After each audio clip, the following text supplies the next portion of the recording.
তুমি নবীর উম্মত দাবি করো সুন্নাহ মানো না, নবীর অপমানে তোমার হৃদয় কাঁপে না, তুমি বিজাতীয় সংস্কৃতিতে সপেছ পরাণ। কেমন মুসলমান তুমি, কেমন মুসলমান, কেমন মুসলমান তুমি, কেমন মুসলমান। ঠিক কিনা বলেন? রাব্বুল আলামিন বলেন, যারা আমার এই পবিত্র কোরআনুল কারীমের এই অমীয় বাণীগুলো শ্রবণ করে ফায়াত্তাবিউনা আহসানাহু, আর ইত্তেবা করার, অনুসরণ করার, মেনে চলার চেষ্টা করে, রাব্বুল আলামিন বলেন উলাইকাল্লাযীনা হাদাহুমুল্লাহ, আমি রাব্বুল আলামিন ওই সমস্ত বান্দাদেরকে হেদায়েত দান করে দিব।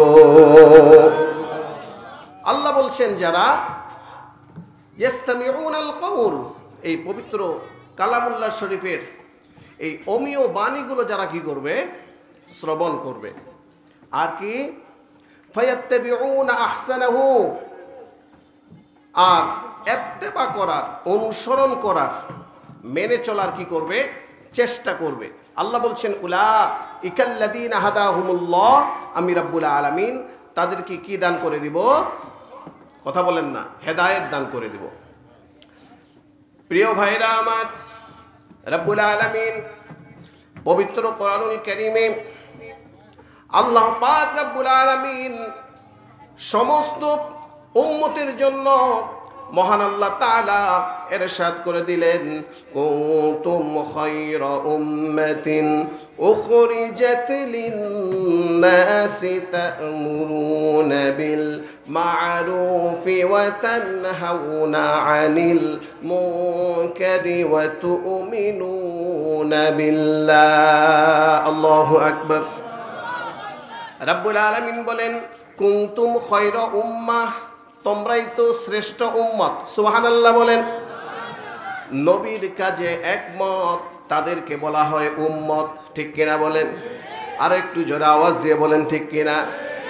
তুমি নিজেকে নবীর উম্মত বলে দাবি করো, কিন্তু নবীর সুন্নাহ মানো না, তুমি কোনোদিন তুমি খাঁটি নবীর আশেক হতে পারো না। ঠিক কিনা বলেন? আর একটু আওয়াজ দিয়ে বলেন ঠিক কিনা। তুমি নবীর উম্মত দাবি করো, সুন্নাহ মানো না, নবীর অপমানে তোমার হৃদয় কাঁদে না। কথা বলেন, কথা বলেন। তুমি নবীর উম্মত দাবি করো, সুন্নাহ মানো না, নবীর অপমানে তোমার হৃদয় কাঁপে না, তুমি বিজাতীয় সংস্কৃতিতে সপেছ পরাণ। কেমন মুসলমান তুমি, কেমন মুসলমান, কেমন মুসলমান তুমি, কেমন মুসলমান। ঠিক কিনা বলেন? প্রিয় ভাইরা আমার, মহান আল্লাহ পাক রব্বুল আলামিন পবিত্র কোরআনুল কারীমে তার হাবিবের অনুসরণের কথা বললেন। আল্লাহ পাক রব্বুল আলামিন বললেন, হে হাবিব আপনি তাদেরকে জানিয়ে দেন, হে হাবিব আপনি তাদেরকে জানিয়ে দেন, কুল ইন কুনতুম তুহিব্বুনাল্লাহ ফাত্তাবিউনি ইউহিব্বুকুমুল্লাহ ওয়া ইয়াগফির লাকুম যুনুবাকুম ওয়াল্লাহু গফুরুর রহিম।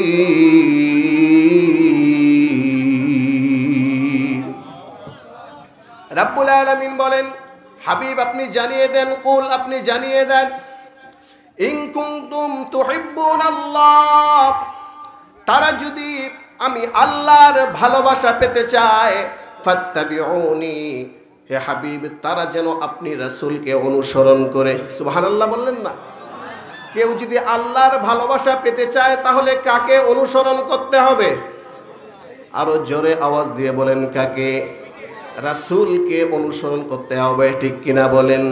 রাসূল আমার ভালোবাসা, রাসূল আমার আলোর আশা, রাসূল আমার প্রেম বিরহের মূল আলোচনা, রাসূল আমার কাজে কর্মে অনুপ্রেরণা, ঠিক কিনা? রাসূল আমার ভালোবাসা, রাসূল আমার আলোর আশা, রাসূল আমার প্রেম বিরহের মূল আলোচনা, রাসূল আমার কাজে কর্মে অনুপ্রেরণা, ঠিক কিনা বলেন? এই রাসূলের জন্য আমাদের ভালোবাসা আছে না নাই? আরো জোরে বলেন, আছে না নাই?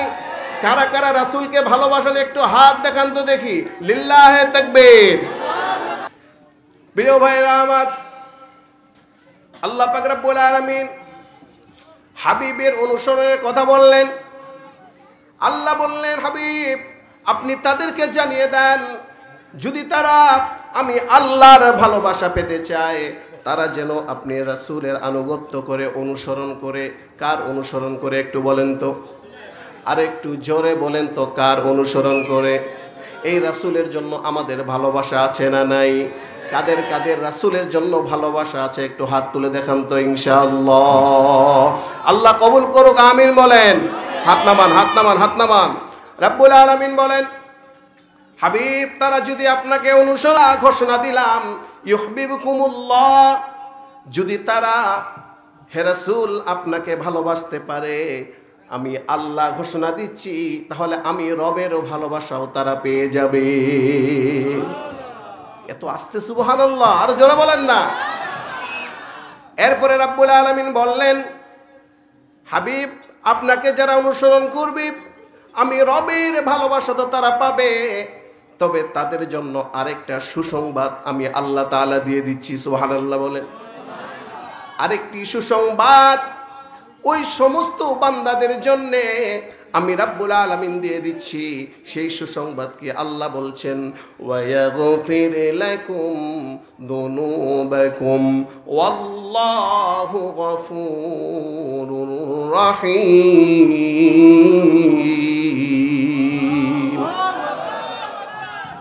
প্রিয় ভাইরা আমার, রাসূলুল্লাহ সাল্লাল্লাহু আলাইহি ওয়াসাল্লামকে ভালোবাসলে ফায়দা কি দেখেন।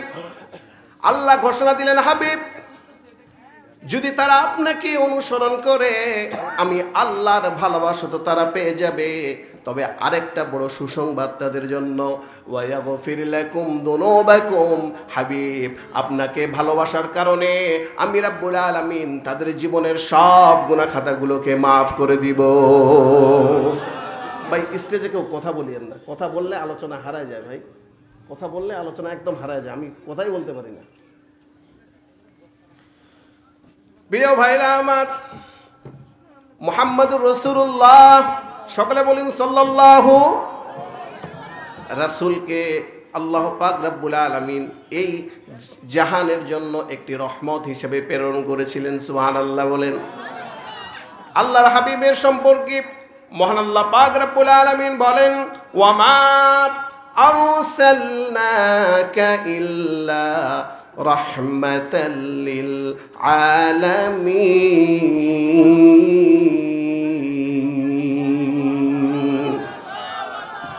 আল্লাহ পাক রব্বুল আলামিন বলেন, ওয়ামা আরসালনাকা ইল্লা রাহমাতাল লিল আলামিন। আমি আমার হাবিব, আমি আমার দোস্ত, আমি আমার বন্ধু মুহাম্মদুর রাসূলুল্লাহ, সকলে বলুন সাল্লাল্লাহু আলাইহি ওয়াসাল্লাম, আমার বন্ধুকে এই পৃথিবীর জন্য আমি রব্বুল আলামিন একটি রহমত হিসেবে এই পৃথিবীর মধ্যে প্রেরণ করেছি। সুবহানাল্লাহ বললেন না? রাসূল হচ্ছেন রহমত। সুবহানাল্লাহ বলেন। মহান আল্লাহ পাক রব্বুল আলামিন নিজেই বললেন যে আমি আমার হাবিবকে, আমার পয়গম্বরকে এই পৃথিবীর জন্য, এই জাহানের জন্য, পুরো কুল কায়নাতের জন্য আমার হাবিবকে আমি মুহাম্মদুর রাসূলুল্লাহ সাল্লাল্লাহু আলাইহি ওয়াসাল্লামকে একটি রহমত হিসেবে পৃথিবীর মধ্যে প্রেরণ করেছি। সুবহানাল্লাহ বলেন। আল্লাহর হাবিব কেমন রহমত ছিলেন? জাস্ট একটা এক্সাম্পল দিলে আপনারা হয়তো বুঝতে পারবেন। বলছিলাম বুখারীর বর্ণনায় হুদাইবিয়ার প্রান্তরে সাহাবা ইকরাম রাদিয়াল্লাহু তাআলা আনহুম আজমাইন তারা প্রচন্ড ক্ষুধায় তারা কাতর হয়ে পড়লেন। একটু খানাও নাই যে তারা খাবে,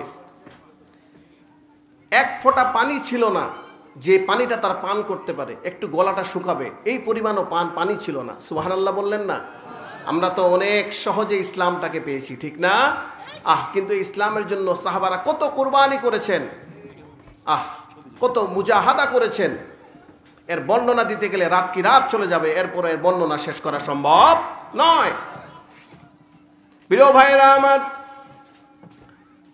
হুদাইবিয়ার প্রান্তরে সাহাবায়ে কেরাম রাদিয়াল্লাহু তাআলা আনহুম আজমাইন প্রচন্ড ক্ষুধায় কাতর হয়ে গেলেন। সমস্ত সাহাবীরা জনাবে মুহাম্মদুর রাসূলুল্লাহ, সকলে বলুন সাল্লাল্লাহু আলাইহি ওয়াসাল্লাম, সকলে রাসূলুল্লাহ সাল্লাল্লাহু আলাইহি ওয়াসাল্লামের নিকটে চলে গেলেন। সাহাবারা বললেন, ইয়া রাসূলুল্লাহ, ইয়া হাবিবাল্লাহ, এক ফোঁটা পানি নাই যে পানি দিয়ে আমরা আমাদের এই গলা ভিজাতে পারি, একটু খানা নাই যে খানা খেয়ে আমরা আমাদের একটু শরীরে একটু শক্তি সঞ্চালন করতে পারি। ইয়া রাসূলুল্লাহ, ইয়া হাবিবাল্লাহ, আপনি একটু আল্লাহর দরবারে একটু দোয়া করেন তো যেন আমাদের একটু খানার ব্যবস্থা হয়ে যায়। একজন সাহাবী বললেন, ইয়া রাসূলুল্লাহ, ইয়া হাবিবাল্লাহ, একটু তাকিয়ে দেখেন ওই যে কয়েকজন সাহাবী পানি না পাওয়ার কারণে তারা ছিটপিট করতেছে। ইয়া রাসূলুল্লাহ, ইয়া হাবিবাল্লাহ, একটু পানি যদি থাকতো তাহলে হয়তো তারা পানি খেয়ে একটু তাদের জীবনটা বাঁচাতে পারতো। এরপরে সাহাবীরা লক্ষ্য করলেন আল্লাহর হাবিবের নিকটে একটি পাত্র রয়েছে, ছোট্ট একটি পাত্র, এই পাত্রের মধ্যে একটু পানি। তারা দেখলেন যে বিশ্বনবী জনাবে মুহাম্মদুর রাসূলুল্লাহ, সকলে বলুন সাল্লাল্লাহু আলাইহি ওয়াসাল্লাম, তিনি এই পাত্র থেকে তিনি উজু করলেন আর তিনি একটু পানি পান করলেন। সুবহানাল্লাহ বললেন না? কি করলেন? একটু উজু করলেন আর কি করলেন? পানি পান করলেন।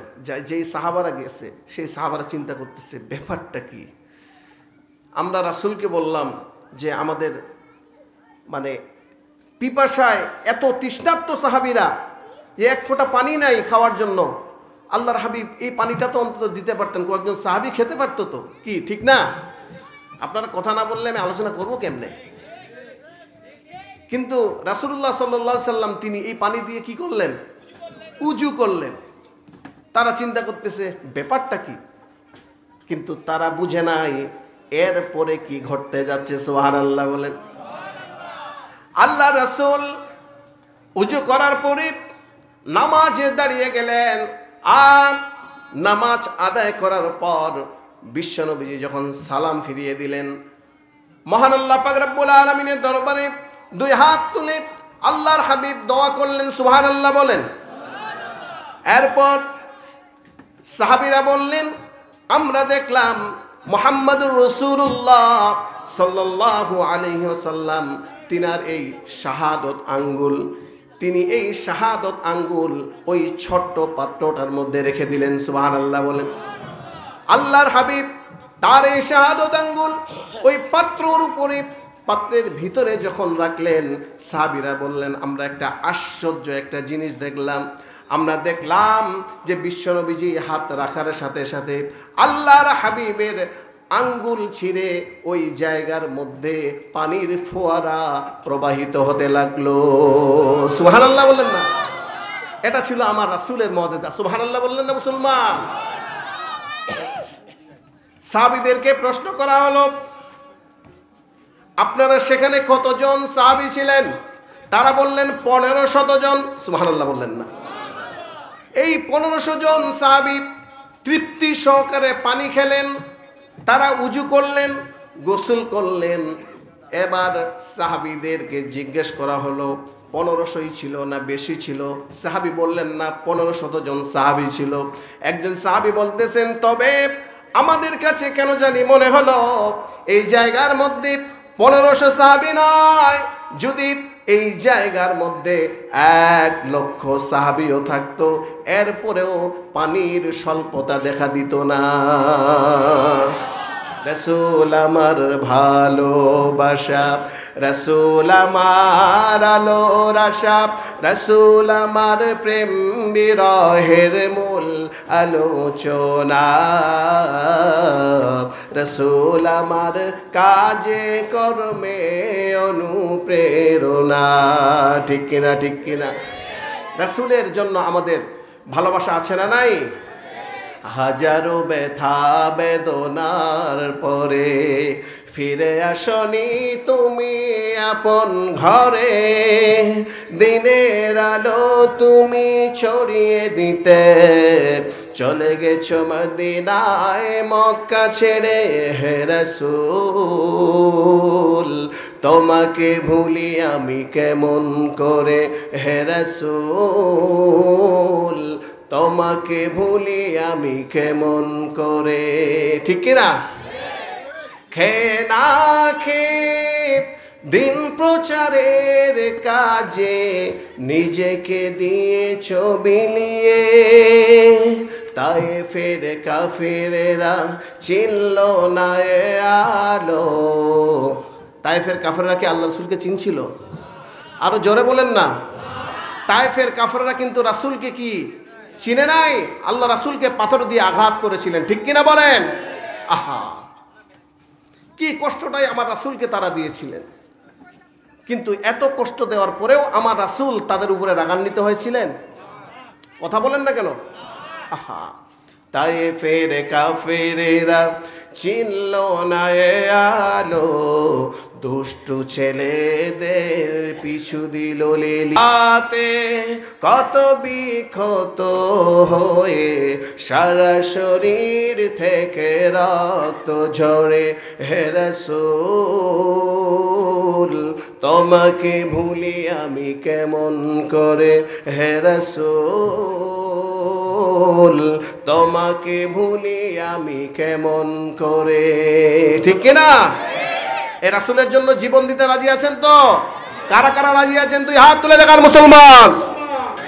প্রিয় ভাই, হযরতে আনাস রাদিয়াল্লাহু তাআলা আন, তিনি রাসূলুল্লাহ সাল্লাল্লাহু আলাইহি সাল্লামের একজন সাহাবী ছিলেন। আনাস বলেন, আমি আল্লাহর হাবিবের 10 বছর খেদমত করেছি। সুবহানাল্লাহ বললেন না? কয় বছর? আপনাদের এই আশেপাশে একটু 3-4 বার আসতে হবে, একটু ট্রেনিং দেওয়াইতে হবে। ট্রেনিং না দিলে হবে না। হ্যাঁ, একটু ট্রেনিং এর দরকার আছে।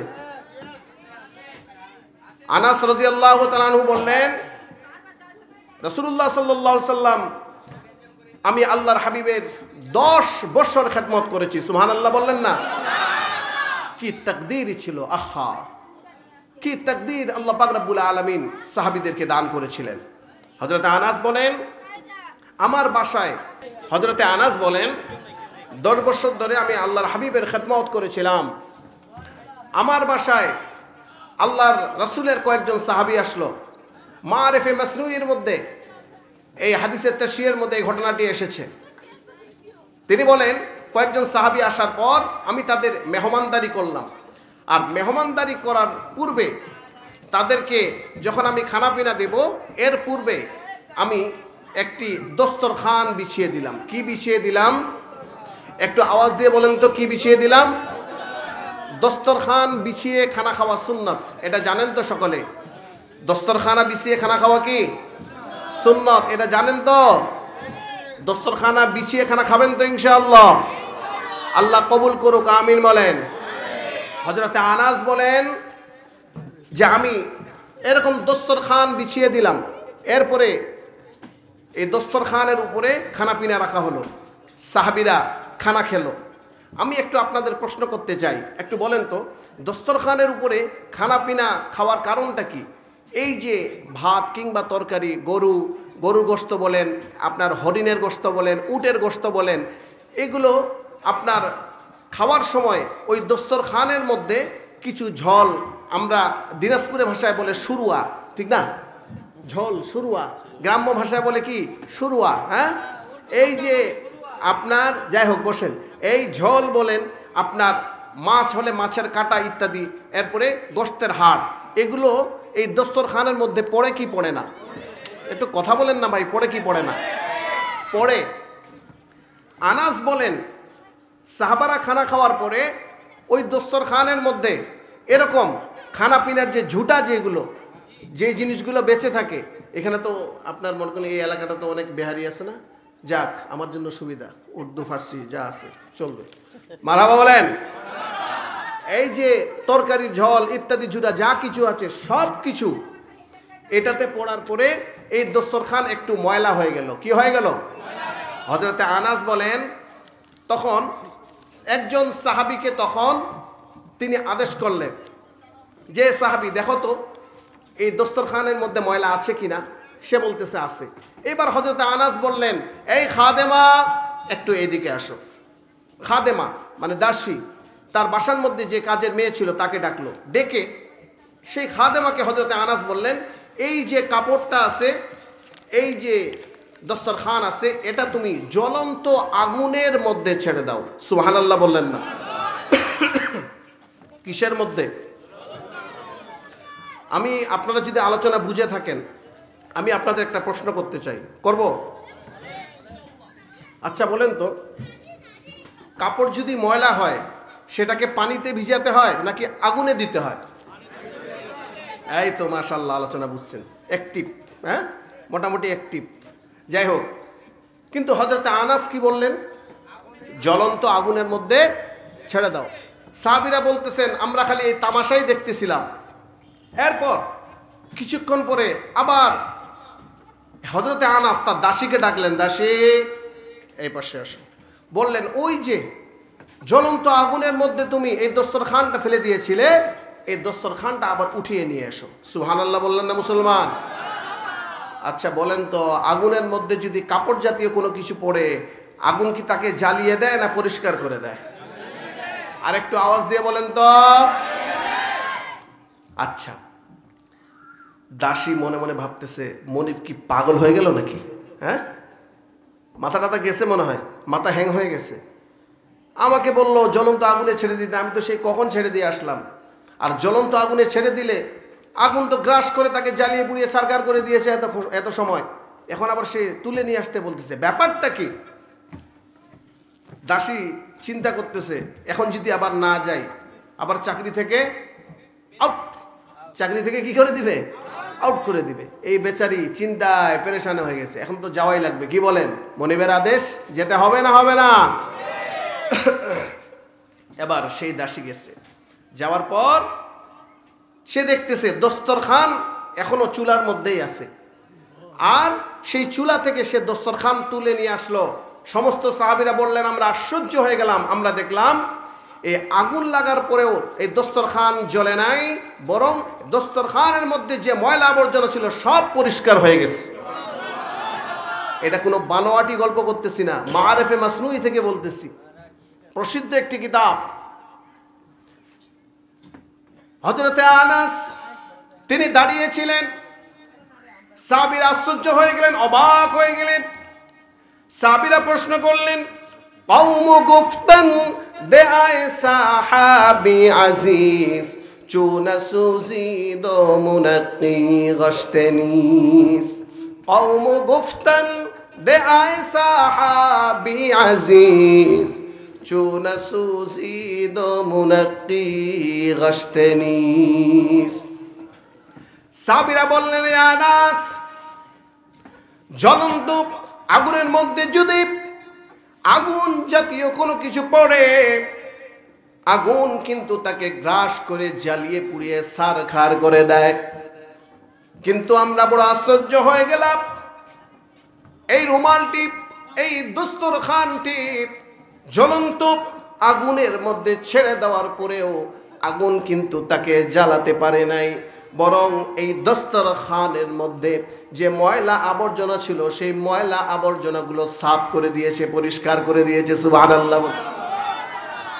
হযরতে আনাসকে ডেকে বললেন, সাহাবীরা আনাস রে, জ্বলন্ত আগুনে কাপড় পরার পরে আগুন তাকে জ্বালিয়ে পুড়িয়ে ছারখার করে দেয়, কিন্তু এই দস্তরখানকে করলো না, তার কারণটা কি? তার কারণ তো একটা আছে, বলেন ঠিক কিনা?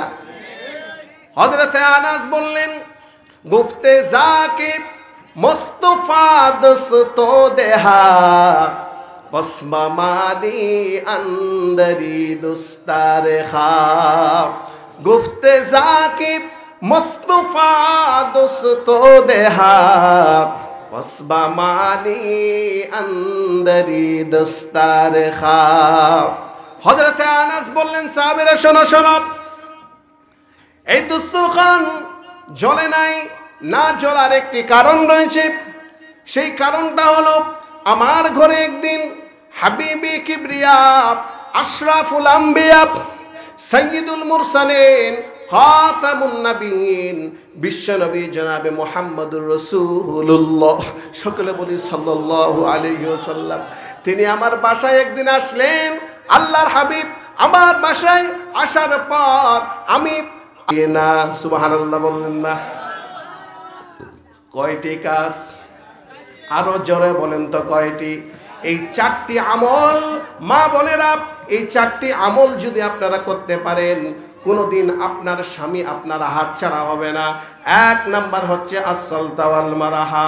1 নাম্বার হচ্ছে স্বামী যখন বাইরে যাবে, ঘরের বাইরে যাবে, যখন আপনার স্বামী ঘরের বাইরে থেকে যখন আপনার নিকটে চলে আসবে, যখন দরজায় নক করবে, আপনি দরজা খুলে দিবেন। দরজা খুলে দিয়ে যখন দরজা খুলে দিবে, সর্বপ্রথম বিবিকে সালাম দিতে হবে। কি দিতে হবে?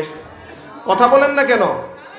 বিবিদেরকে সালাম দেওয়া এটা পয়গম্বরদের সুন্নাত, সুবহানাল্লাহ বলেন।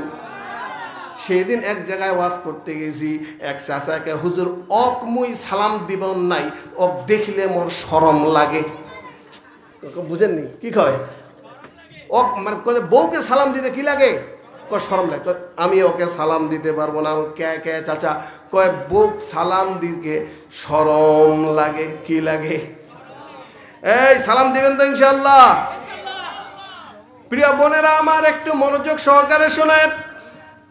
আল্লাহর হাবিব বলেন, যখন আপনার স্বামী বাইরে থেকে আপনার ঘরে আসবে, আপনি যখন দরজা খুলবেন, আসসালতা ওয়াল মারাহা, আপনি আপনার হাতের মধ্যে মেহেদি কি করবেন? পরবেন। সুবহানাল্লাহ বলেন। এই হাতের মধ্যে আপনি চোখের মধ্যে সুরমা লাগাবেন। সুবহানাল্লাহ বলেন। স্বামী যখন আসবে, স্বামীকে সালাম দিয়ে এইদিকে তাকান। স্বামী এবং স্ত্রী দুইজনে এইভাবে মুসাফাহা করবে। সুবহানাল্লাহ। যখন স্ত্রীর দিকে তাকাবে, স্বামীর দিকে তাকাবে, এইখানে কিন্তু 2টি সুন্নতের আমল হলো। 1, স্বামী যখন স্ত্রীর দিকে তাকাবে, স্ত্রীর দিকে তাকিয়ে আপনার তখন দেখবে এখানে সুরমা দেয়া। 2 নাম্বার হচ্ছে হাতের মধ্যে মেহেদি। যখন আপনার স্বামী আপনার সাথে মোলাকাত করবে, 1 হাতের সাথে আপনার হাতের যখন স্পর্শ হবে, আর আপনাদের নজর যখন আপনাদের দুইজনের নজর যখন ঠিক থাকবে, আপনার হাজবেন্ডের এই মনের মধ্যে, এই দিলের মধ্যে যদি অন্য কোনো পরপুরুষের, যদি আপনার হাজবেন্ডের অন্য কোনো নারীর যদি মহাব্বত তার দিলের মধ্যে থাকে, মহান আল্লাহ পাক রব্বুল আলামিন এই 2 সুন্নতের আমলের বিনিময় সাথে সাথে তার এই নষ্ট মহাব্বতকে ডিলিট করে দিয়ে আপনার জন্য আল্লাহ পাক রব্বুল আলামিন তার অন্তরে ভালোবাসা দিয়ে পরিপূর্ণ করে দিবে। কয়টা হইল? কয়টা হইল? কথাই কয় না বারে। কয়টা? আরো জোরে কয়টা?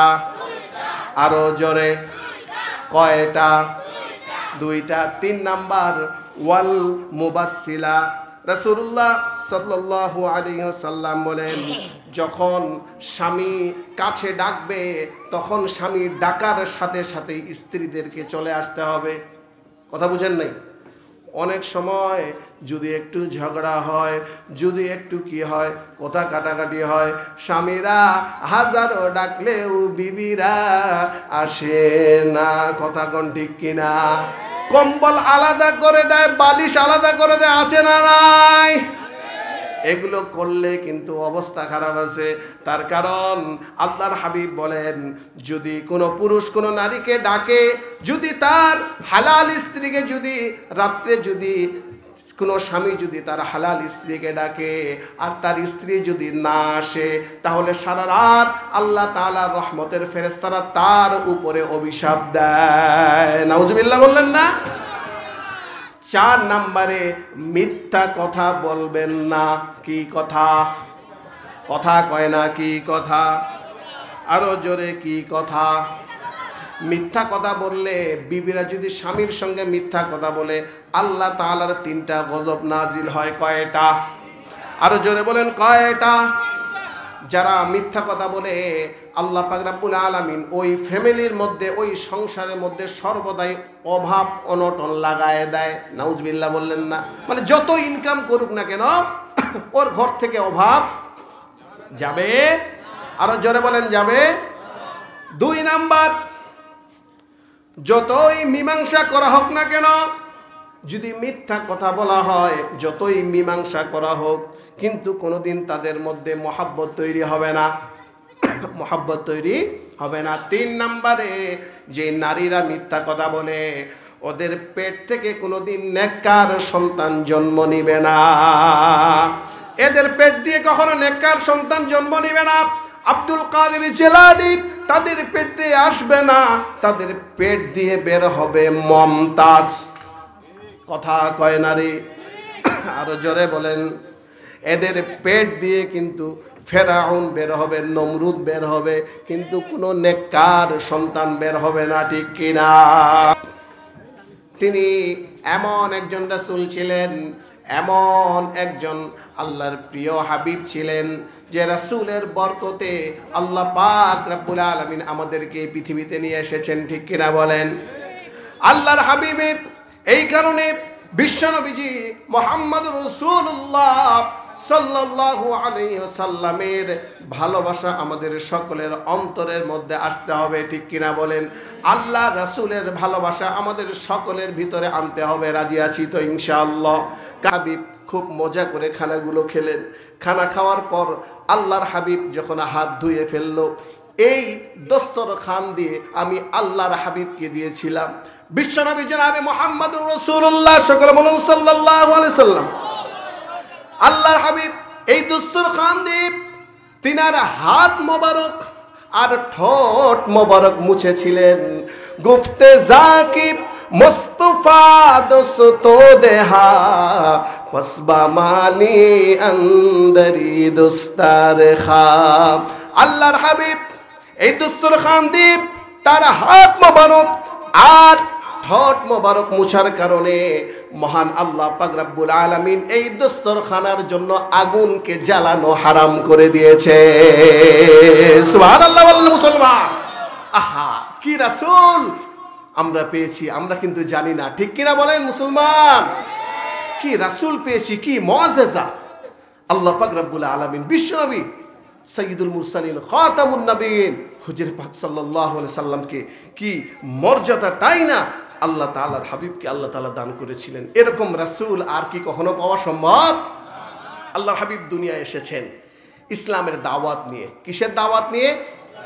আল্লাহর হাবিব ইসলামের দাওয়াত নিয়ে এসেছেন, ইসলামের দাওয়াত দিয়েছেন।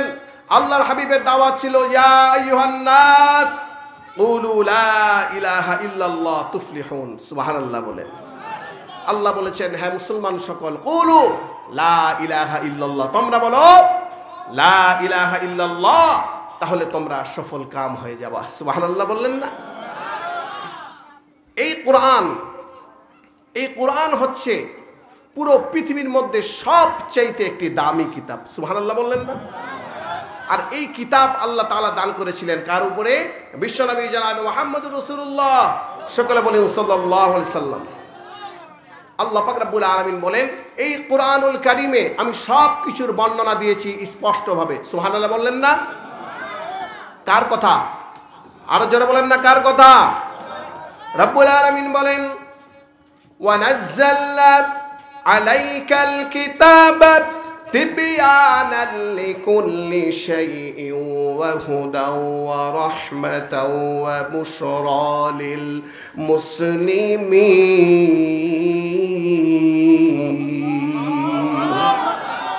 রাব্বুল আলামিন বলেন ওয়া নাযালনা আলাইকাল কিতাব, হাবিব আপনার উপরে আমি এই পবিত্র কোরআনুল কারীম নাজিল করেছি। তিবয়ানাল লিকুল্লি শাই, আর এই পবিত্র কোরআনুল কারীমে আমি সব কিছুর বর্ণনা দিয়েছি স্পষ্টভাবে। সুবহানাল্লাহ বলেন। আর সকাল সন্ধ্যা তোমরা আমি রবের পবিত্রতা ঘোষণা করো। সুবহানাল্লাহ বলেন।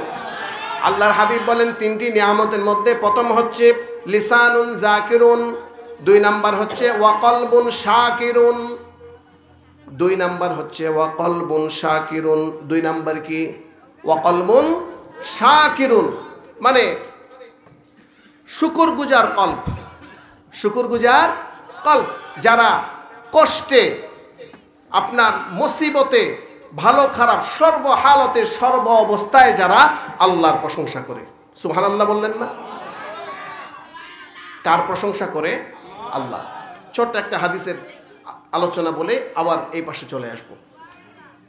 আমরা সকলে জানি যে কিয়ামতের দিন আল্লাহ পাক রব্বুল আলামিন যখন বিচারের কাজ শেষ করে দিবেন, জান্নাতীদেরকে জান্নাতে দিয়ে দিবেন, জাহান্নামীদেরকে জাহান্নামে দিয়ে দিবেন। তবে জান্নাতীদের একটি মিলন মেলা হবে। সুবহানাল্লাহ বলেন।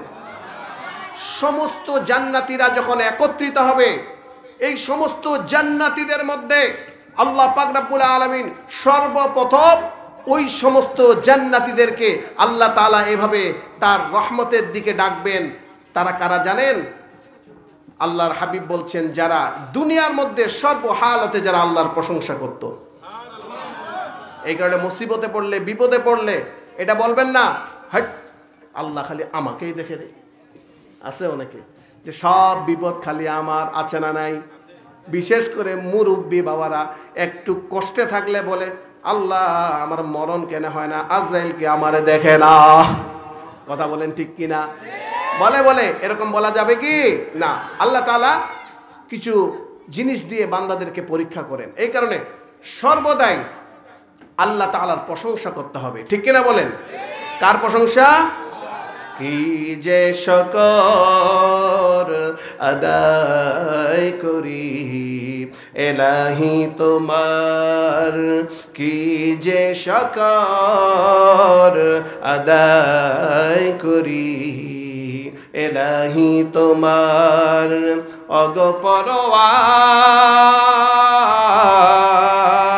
অগপরওয়ার কি যে শুকর আদায় করি এলাহি তোমার। ঠিক কিনা বলেন? কত যে সুসময় জীবন গড়েছ আমার চারিগার,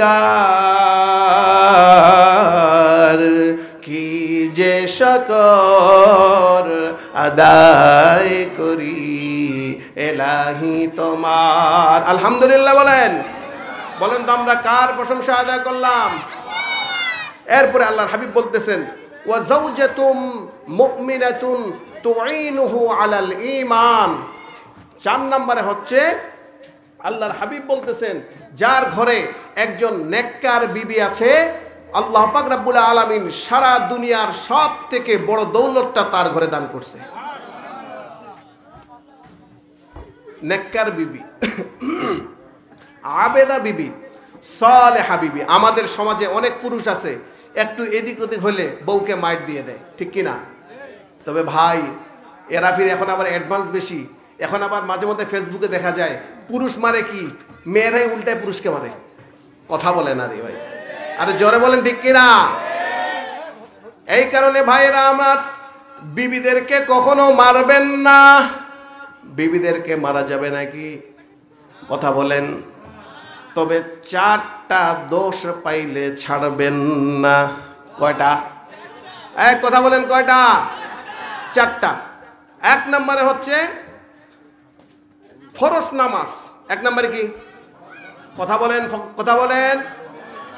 ফরজ নামাজ পড়তে যদি অস্বীকার করে, ফরজ নামাজ যদি পড়তে তার অনীহা থাকে, সে যদি বলে যে আমি ফরজ নামাজ পড়বো না, আমার ভাত থাকে থাক, না থাকে না থাক, ফরজ নামাজ আমি পড়বো না, এরকম যদি বলে তাহলে কোনো কথা নাই, মায়ের কি কথা বলেন না কি মা বোনেরা? এখন আবার হয়তো মনে মনে চিন্তা করতেছে যে কোন হুজুরকে নিয়ে আসছে যে মায়ের কথা বলতেছে। শেষ পর্যন্ত শুনেন, সমস্যা নাই, টেনশনের কিছু নাই, ভুল ভাঙে যাবে ইনশাআল্লাহ। এক নম্বরে কি, ফরজ নামাজ না পড়তে চাইলে কি কথা বলেন। 2 নাম্বার, বহাল তাবিয়াতে রমজানের রোজা যদি না করতে চায় তাহলে কি, আরো জোরে, আরো জোরে। 3 নাম্বার, যদি ফরজ পর্দা না করতে চায় তাহলে কি, আরো জোরে বলেন। আমার নাদুস নুদুস চেহারা, বিলাতি এন্দুরের মতো আমার সাইজ, আমি কালো বোরখা দিয়ে মুখ ঢাকমু না, কথা কয় না রে? হ্যাঁ, যদি পর্দা করতে না চায়, ফরজ পর্দা যদি না করতে চায় তাহলে কি, কথা বলেন। 4 নাম্বার, স্বামী ছাড়া যদি বন্ধুর সাথে কক্সবাজার যাওয়ার জেদ ধরে, কথা বলেন। এই 4 জিনিস যদি পান তাহলে কি, কথা বলেন। মাই, এরপরে আসেন, হাদিসের মধ্যে আসছে 4 জায়গায় মারা নিষেধ। কয় জায়গায়? আরো জোরে বলেন, কয় জায়গায়? রাসূলুল্লাহ সাল্লাল্লাহু আলাইহি সাল্লাম বলেন, দেখেন আমার দিকে, আল্লাহর হাবিব বলেন 4 জায়গায় মারা নিষেধ।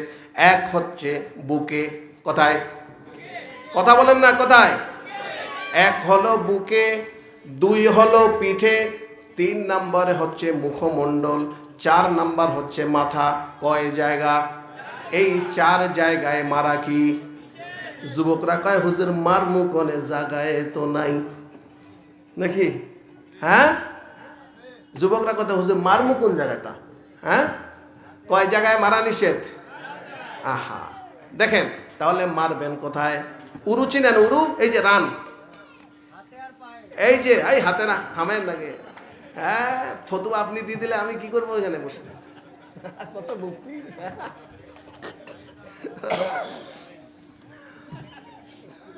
প্রিয় ভাইরা আমার, আল্লাহ কবুল করুক, আমিন বলেন। তবে মারবেন কোথায়? এই যে উরুতে, রানে, কোথায়? যুবকরা কয় এবার ঠিক আছে, গোস্ত বেশি দিমু কাত কইরা নাকি? খবরদার এটা করবেন না। যেই জিনিস দিয়ে মারবেন সেই জিনিসটা কতটুকু হবে দেখেন আমার দিকে, এই যে এই পরিমাণের, মানে মেসোয়াকের মতো। কিসের মতো? কথা কন না কেন? হ্যাঁ, মেসোয়াকের মতো। এটা হচ্ছে মিনিমাম, এটা হচ্ছে ম্যাক্সিমাম। মানে মেসোয়াকের মতোই হতে হবে এরকম না, কিন্তু মেসোয়াকের মতো আপনার 4 ইঞ্চি, 5 ইঞ্চি, 6 ইঞ্চি এরকম। তবে সেটা মুঠ দিয়ে ধরতে হবে, প্লাস দিয়ে টেনে বড় করা যাবে না। কথা বুঝেন নাই? কি দিয়ে ধরতে হবে? মুঠ দিয়ে, এইভাবে। এরপর মুঠ দিয়ে ধরে এইভাবে, এই দেখেন এইভাবে মারতে হবে। কথা বুঝতে পারছেন? আল্লাহর হাবিব বললেন পায়ের মধ্যে তিত্তির তিত্তির করে একটু ব্যথা অনুভব হবে। তিত্তির তিত্তির করে একটু ব্যথা কি হবে? অনুভব হবে। তবে কোনো দাগ জখম করা যাবে, কথা বলেন, কোনো দাগ জখম করা যাবে না। তিত্তির তিত্তির করে অল্প একটু কি হবে? ব্যথা হবে। আমার বোনেরা বলতেছে হুজুর বাঁচে থাক রে বাবা, যে মাইরের কথা কয় কিয়ামত পর্যন্ত মারলেও আমাদের কিছু হবে না, ঠিক কিনা? তবে মেয়েরা পর্দা করে না, এটা কিন্তু তাদের দোষ না, দোষটা আমাদের। কাদের? যেমন হাদিসের মধ্যে আছে, বুখারীর মধ্যে, আদ-দাইসুলা ইয়াদখুলুল জান্নাহ। এই যে আলেমরা বসে আছে, দায়ুস এটা কিন্তু মুজাক্কারের সিগা, ঠিক কিনা হুজুর? 100% মুজাক্কারের সিগা। তার মানে আদ-দাইসুলা ইয়াদখুলুল জান্নাহ, দায়ুসরা জান্নাতে যাবে না। দায়ুসটা হচ্ছে মুজাক্কার। দায়ুস বলতে কিন্তু পুরুষকে বোঝানো হয়েছে। কথা বলেন না কেন? তার মানে মেয়েরা পর্দা করে না, এটা ঠিক না। আমরা পুরুষেরা মেয়েদের পর্দা করাই না, এটাই ১৬ আনা সত্য। কথা বলেন, কথা বলেন। পর্দা করে চলো রে মা বোন, পর্দা করে চলো রে মা বোন, সদা সর্বদাই। ইমান আমল সব হারাবে দেখিলে বেগানায় রে মা বোন, ইমান আমল সব হারাবে দেখিলে বেগানায়। স্কুল কলেজ কুটুম বাড়ি যাইতে যদি চাও, ঘর হতে বের হওয়ার আগে বোরখা পরে নাও। কথা বলেন। স্কুল কলেজ কুটুম বাড়ি যাইতে যদি চাও, ঘর থেকে বের হওয়ার আগে বোরখা পরে নাও। আপনজনকে সঙ্গে নিও, আপনজনকে সঙ্গে নিও, যাইও না একা। ইমান আমল সব হারাবে দেখিলে বেগানায় রে মা বোন, ইমান আমল সব হারাবে দেখিলে বেগানায়। ঠিক না? প্রিয় বোনেরা আমার, 4টি কাজ করবেন। 4টি কাজ করলে মুহাম্মদুর রাসূলুল্লাহ সাল্লাল্লাহু আলাইহি ওয়াসাল্লাম তিনি ইরশাদ করেন, নারীরা যদি 4টি কাজ করে তাহলে কোনোদিন স্বামীরা হাত ছাড়া হবে না। কি ছাড়া হবে না? কথা বলেন না কেন? অনেক সময় মেয়েরা কিন্তু আবার তাবিজের ভক্ত বেশি, কথা কয় না। মাঝে মধ্যে আসে কয় হুজুর একটু তাবিজ পড়ে দেন। কেন কেন কেন? কয় আপনি তাবিজটা পড়ে দেন, আমি মাঝে মধ্যে এটা পানিতে চুবাইয়া আমার স্বামীকে খাওয়াবো। কথা কয় না। একবার তো এই তাবিজের গান শুনে বাংলাদেশের মুসলমান কোটি কোটি টাকা আটলান্টিক মহাসাগরে ভাসাই দিছে। কথা কন না কেন? একটা তাহাবিজ বানায়া দে। কথা কন না কা? কি মনে নাই? মনে নাই? আল্লাহর হাবিব বলেন, বোনেরা আমার শোনেন, قال النبي صلى الله عليه وسلم لعن الله السلط والمرحة والمبسل والمسوف رواه البخاري। রাসূলুল্লাহ সাল্লাল্লাহু আলাইহি ওয়াসাল্লাম বলেন, 4টি কাজ যদি কোনো নারী করতে পারে তাহলে